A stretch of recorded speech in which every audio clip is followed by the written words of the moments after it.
Kollywood star hero Dhanush latest movie Raayan థియేటర్లో release అయ్యి box office వద్ద మంచి వసూలు రాబడుతుంది. అయితే రీసెంట్గా ధనుష్ పుట్టినరోజు సందర్భంగా కుబేరా మేకర్ సరికొత్త పోస్టర్ని విడుదల చేయడం జరిగింది. ఆ పోస్టర్లో ధనుష్ లుక్ ఆడియన్స్కి బాగా నచ్చింది. అభిమానులకి ఇదొక ట్రీట్ అని చెప్పాలి. ఫీల్ గుడ్ మూవీస్కి మంచి డైరెక్టర్గా ఉన్న శేఖర్ కమల ఇప్పుడు ఈ చిత్రానికి దర్శకత్వం వహిస్తున్నారు. స్టార్ హీరోయిన్ రష్మిక మందన ఇందులో హీరోయిన్గా యాక్ట్ చేస్తుంది. టాలీవుడ్ స్టార్ హీరో అక్కినేని నాగార్జున కూడా ఇందులో కీలక పాత్ర చేస్తున్నారంట.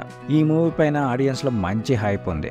ఈ మూవీ కోసం చాలా రోజుల నుంచి వెయిట్ చేస్తున్నారు. కుబేరా మూవీ తమిళ్, తెలుగు, హిందీ భాషలో రిలీజ్ కానుంది. దేవిశ్రీ ప్రసాద్ ఈ మూవీకి మ్యూజిక్ డైరెక్టర్గా వర్క్ చేస్తున్నారు. ఈ మూవీ కోసం ఎంతమంది వెయిట్ చేస్తున్నారో కింద కామెంట్ చేయండి. అలాగే మా ఛానల్ సబ్స్క్రైబ్ చేసుకొని ఇలాంటి మోర్ ఇంట్రెస్టింగ్ వీడియోస్తో మీ ముందుకు వచ్చేస్తాను.